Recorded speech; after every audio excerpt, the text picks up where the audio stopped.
Hey guys, welcome to Sketch-A-Day. I'm Spencer and I'm so excited to be with you. I want to say before we begin, thank you so much for the support. I actually recently quit my job, left my job, professional 9 to 5, and this is what I've been doing along with consulting just on various design projects. So this has been exciting. It's an exciting time for me, and I just want to say thank you for the support. If you're new to the channel, be sure to hit that subscribe button, because that's going to make you officially a fan. I mean, like, committing to being a fan. But also, turn on alerts, because if you turn on alerts, you will know when I post my videos the minute I post them, which is important, because you don't want to miss out, right? In addition to that, if you go to sketchaday.com or go to sketchaday.com/newsletter, you can sign up for my newsletter, and with that, you'll get a free downloadable. Why am I doing this? Well, I want a more direct way to connect with you guys, give you exclusives, exclusive tips, and so forth. So keep an eye out for that if you've already signed up. First issue should be out soon. Also, if you want to see additional work, things I'm doing, be sure to check out Sketch-A-Day on Instagram at sketchaday.com. So today I'm going to continue a topic that we covered last week, which is how to sketch rooms. And this time we're going to do it in 2-point perspective instead of 1-point perspective, and kind of show you the different way to approach that. So with that, grab a pen. I'll always put the materials down below, so feel free to check that out if you want to follow along. And with that, let's get started. So with 2-point perspective, we have, as the name would imply, 2 points. So there's 2 vanishing points, 1-point perspective, there's 1 vanishing point. So things are going to look a little bit different. Everything that's a vertical line is going to be parallel, and everything that would be a horizontal line on this object will recede to those vanishing points. So for example, if I have a horizon line here, and I have 2 vanishing points, and let's say I want to draw something like a box. We'll start with a small box. I can draw my first edge. Note that this edge is both above and below my horizon line. Okay, so there's my horizon line. So now if I connect the top and bottom of this line to my horizon line, I now have a guide for those receding edges of this box, okay? Keep with me here. So now I can draw a far edge like so, and as you can see, just like in real life, things that are closer to us, the 2 C's there, things that are closer are gonna appear bigger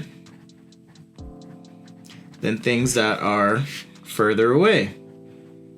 I'll just put far equals smaller. Okay, and you kind of get that effect if you set up your system right. So now on the back end, I can draw a back edge like so. And now I'm going to draw through. So drawing through the shape is going to confirm to me that I've done this the right way. Just connecting to the back like so. Connect to my other vanishing point. And right where I have these intersections, that is the wireframe for my box. Okay, now you might be wondering, why did he draw a small box? We talked about drawing a room in 2-point perspective. Well, what I can do now is I can take this box and embiggen it, make it huge, right? And almost stand inside. So if I were in this scene, I may have, and I'm just gonna draw parallel lines here. So it's almost like I'm taking the vanishing points and I'm pushing them out further or scaling into this thing. Okay. So now if I were to make this bigger, you can kind of see here, like so, that I now have the beginnings of a space. Okay. So you could almost imagine there's a person standing here. Here's a little symbol for a person. Okay, we just made our cube really big. And because this is a scene and we want to be able to see what's inside, you wouldn't want to put all the walls around it, around this box, right? You kind of want to be able to cut away and see inside. So I'm just going to rip this page off, put it underneath. I'm using marker paper, so it's a little bit translucent, and I can see what's happening here. So if I just draw the outline to the back corners like so.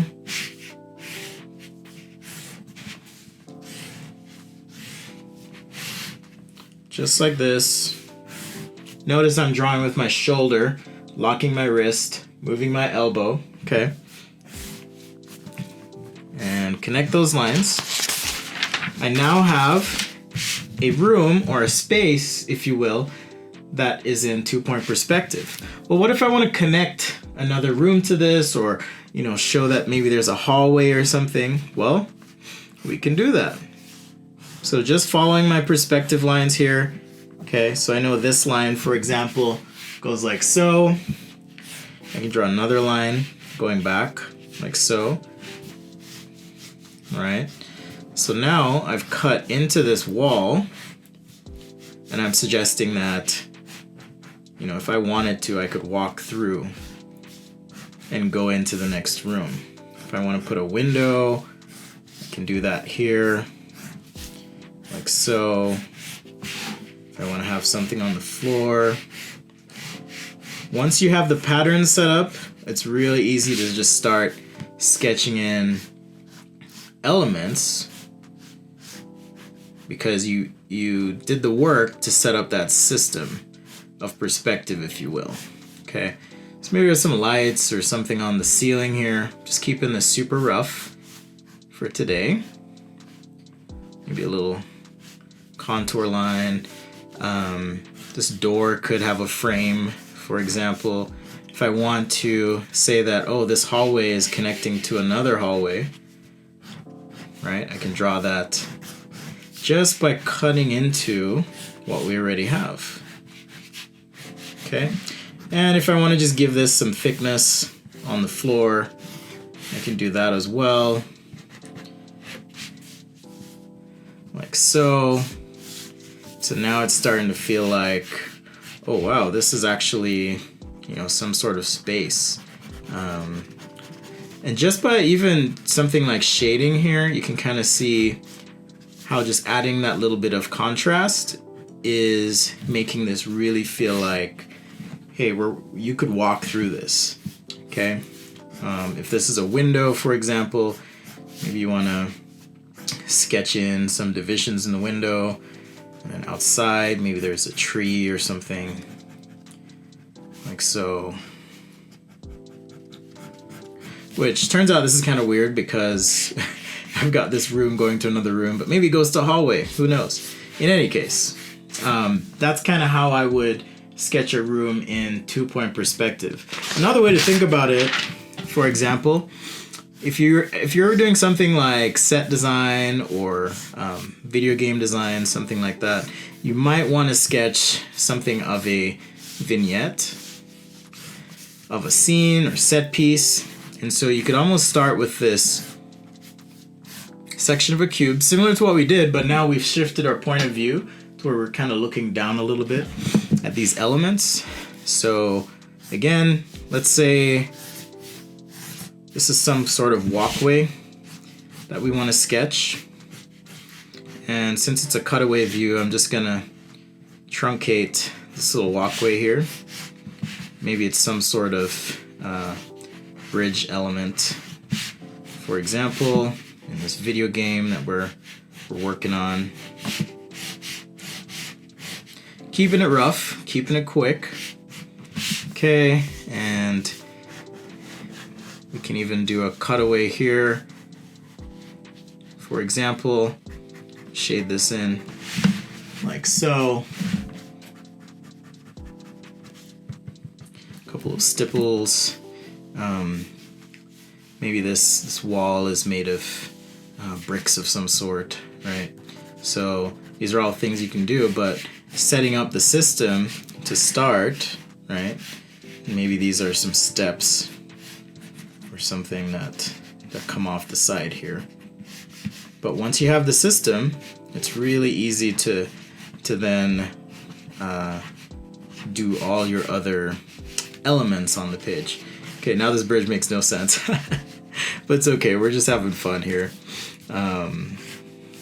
And even though I have this line, for example, as part of a room, maybe this is, some wall that's crumbling and ruined, And I would probably do another pass over this if I were going to be turning it into an actual piece or rendering or something of the sort. But in any case, as far as mapping out your elements on the page, maybe this is a torch on the wall, right? If you're just mapping elements out, it's a good way to kind of think of things as you go. Just in terms of two-point perspective, think about the point of view, what you're trying to show maybe, and see, what makes sense. But again, kind of like I did with the other drawing, you could theoretically take this and then come in and do your, final drawing. Maybe I'll do just a little bit here, which will give me a chance to change or fix some things that maybe I don't like. Like I don't like that that's a bridge, but I've even changed the way I'm doing my lines here because I want this to feel maybe a little bit more illustrated than precisely sketched, okay? Kind of switching from product design brain to more illustration brain. But similar things apply, line weight, perspective, all that good stuff. Maybe this is some sort of rock thing here on the side. You can sketch that in as well, and so forth.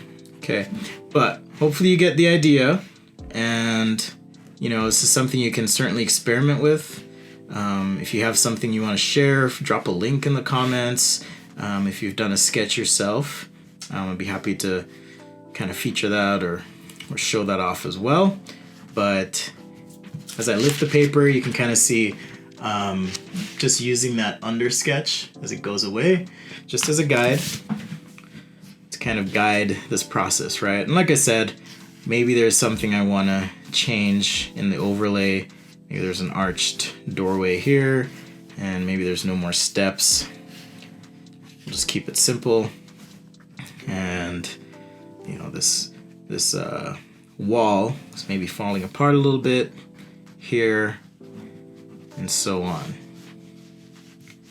Okay, just keep it nice and loose. All right, so that's how I use the power of two-point perspective to illustrate a room. And hopefully you guys are able to follow along, make your own creations. If you've skipped ahead, that's totally cool too. I'm just glad and happy that you've watched and you're here and we're having fun together.